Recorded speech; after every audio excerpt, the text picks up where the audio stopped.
Hello friends, welcome to our channel. आप देख रहे हैं नेक्स्ट नाइन लाइफ। आप सभी का स्वागत करना चाहूँगा।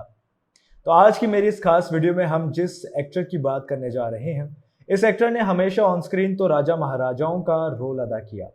इन्हें कई ऐसे रोल्स में देखा गया जहाँ पे ये शाही अंदाज में दिखते थे, लेकिन असल ज़िंदगी की बात की जाए तो इनकी असल ज़िंदगी इतनी दुर्भाग्यपूर्ण रही कि शायद आप सुनकर हैरान हो जाएंगे। दरअसल ये वो इंसान है जिसने मधुबाला के साथ कई फिल्में की हैं, मीना कुमारी के साथ तमाम फिल्मों में काम किया, लेकिन असल जिंदगी में इनके खुद के बच्चों ने इन्हें छोड़ दिया। इन्हें लकवा हो गया। लकवे के साथ इनकी जिंदगी और भी ज्यादा मुश्किल हो गई। इनकी पत्नी का जब निधन हुआ उसके बाद से ही इनके बच्चों ने इनसे बातचीत करना बंद कर दी और बताया जाता है कि इस एक्टर का अंत बहुत ही दुर्भाग्यपूर्ण रहा था।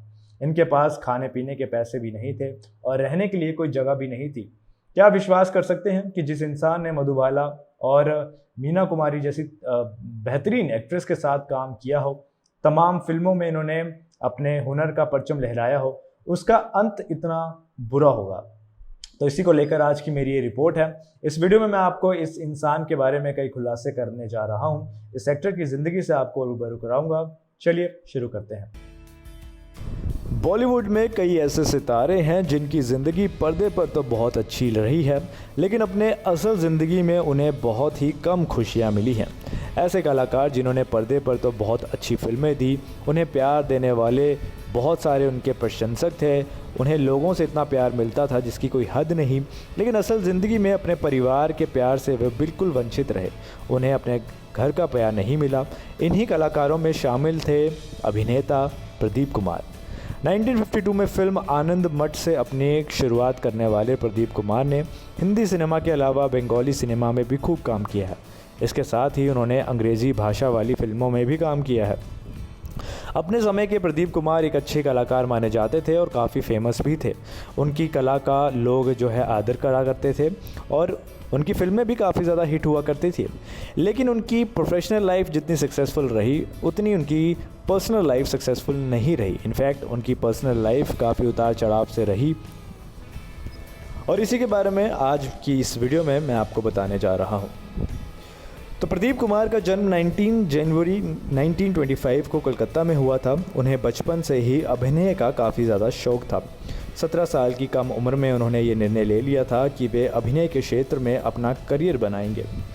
एक बंगला नाटक में बंगला फिल्मों के निर्देशक देवकी बोस ने उनके अभिनय को देखा और वे काफ़ी प्रभावित हुए। उन्हें लगा कि ये नेचुरल आर्टिस्ट है और इसको काम देना चाहिए।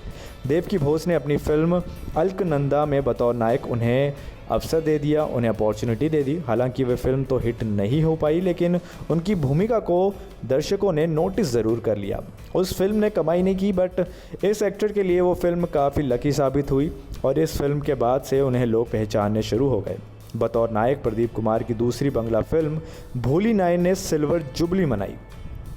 प्रदीप कुमार ने फिर हिंदी फिल्मों की तरफ रुख किया और कभी भी उसके बाद पीछे मुड़कर तो देखा ही नहीं। दोस्तों, आज के सिनेमा में अगर कोई अभिनेत्री एक अभिनेता के साथ 5 या 7 फिल्मों में भी काम कर ले तो शायद वो निर्देशक और निर्माता के लिए बड़ी बात हो जाएगी। अभी के दौर में निर्माता एक अभिनेता और अभिनेत्री की जोड़ी को बहुत अधिक दोहराने से घबराते हैं, लेकिन अपने समय में प्रदीप कुमार ने अभिनेत्री मधुबाला के साथ 8 फिल्मों में काम किया है और मीना कुमारी के साथ 7 फिल्मों में काम किया है। इसमें अधिकतर फिल्में उनकी सुपरहिट रही। इन जोड़ियों को लोगों ने खूब पसंद किया। मधुबाला के साथ की गई फिल्मों में राज हाथ, Shareen Farhad, gateway of India, यहूदी की लड़की सहित कई फिल्में शामिल हैं। ये सारी फिल्में वो फिल्में हैं जो काफ़ी पॉपुलर हुई और लोगों ने इन फिल्मों को खूब प्यार भी दिया। वहीं अगर मीना कुमारी के साथ उनकी फ़िल्मों की बात की जाए तो इसमें कई फिल्में आती हैं, जैसे आदिल जहांगीर, चित्रलेखा, बहू बेगम, भीगी रात और आरती। ये कुछ ऐसी फिल्में हैं जो मीना कुमारी की प्रदीप के साथ रही और ये फिल्में भी काफ़ी सक्सेसफुल रही थी। प्रदीप कुमार को फिल्मी पर्दे पर जितना प्यार मिला उतना उनकी निजी ज़िंदगी में दुख भरा हुआ था। जी हाँ, उनके बच्चों ने उन्हें लकवे की हालत में अकेला छोड़ दिया था। बच्चों के द्वारा छोड़े जाने के गम में प्रदीप कुमार अक्सर खामोश रहा करते थे। प्रदीप कुमार उन लोगों में से आते थे जो काफ़ी हंसमुख थे, काफ़ी बोलचाल करना पसंद करते थे, लेकिन इन हादसों के बाद वे चुप हो गए और बातचीत करना उन्होंने बंद कर दी। एक बार खुद प्रदीप कुमार ने अपने बीते दिनों को याद किया था और अपने घर परिवार के बारे में बताया भी था। उन्होंने बताया था कि उनकी पत्नी जो थी वो गुजर चुकी थी। उनकी तीनों बेटियों यानी बीना, रीना और मीना और एक बेटा यानी देवी प्रसाद, इनमें से कोई भी उनकी पत्नी के निधन के बाद कभी भी उनसे मिलने तक नहीं आया। आप खुद समझ सकते हैं कि किस दुख से गुजरा है ये एक्टर। बताया जाता है कि इस एक्टर को जब लकवा हुआ तो उसके बाद इनकी ज़िंदगी काफ़ी मुश्किल हो गई। लकवे की हालत से जूझ रहे प्रदीप कुमार की ज़िंदगी में एक ऐसा समय भी आया जब बीमारी की हालत में उनके पास रहने का कोई ठिकाना नहीं बचा था। उस समय कोलकाता के एक बड़े कारोबारी ने उन्हें अपने रामायण रोड स्थित जनक बिल्डिंग के अपने एक फ्लैट में आश्रम दे दिया। प्रदीप ने उनकी देखरेख के लिए एक लड़का भी रखा।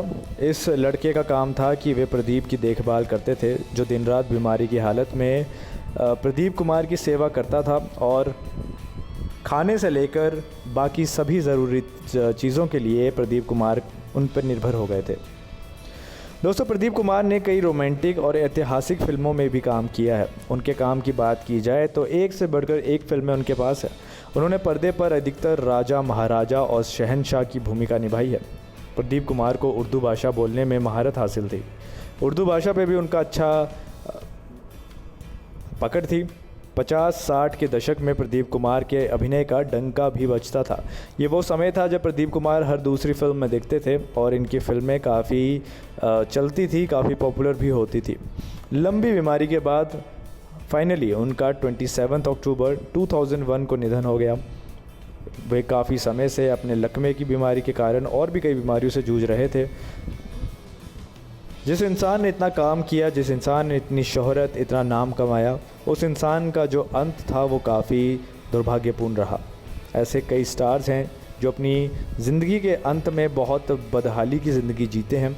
उन्हीं में से एक शायद प्रदीप कुमार भी थे। तो दोस्तों, जो हैरान होने वाली बात है, जो मज़े की बात है वो ये कि राजा, महाराजा और शहंशाह के रूप में जो हमेशा लोगों को दिखा, जिसने बड़े पर्दे पर हमेशा एक शाही अंदाज में काम किया, वे अपनी असल ज़िंदगी में तड़पता रहा। उसके पास ना ही उसका परिवार था, ना ही बच्चे थे और फिर तो पैसे भी नहीं रह गए थे।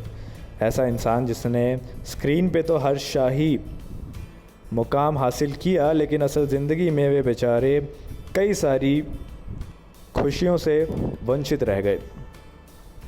तो दोस्तों, ये थी हमारी आज की खास रिपोर्ट। उम्मीद करते हैं आपको हमारी आज की रिपोर्ट पसंद आई होगी। ऐसी तमाम वीडियोस के लिए हमसे जुड़े रहिएगा। फ़िलहाल के लिए दीजिए इजाज़त। मिलेंगे आपसे अगली बार, तब तक के लिए नमस्कार।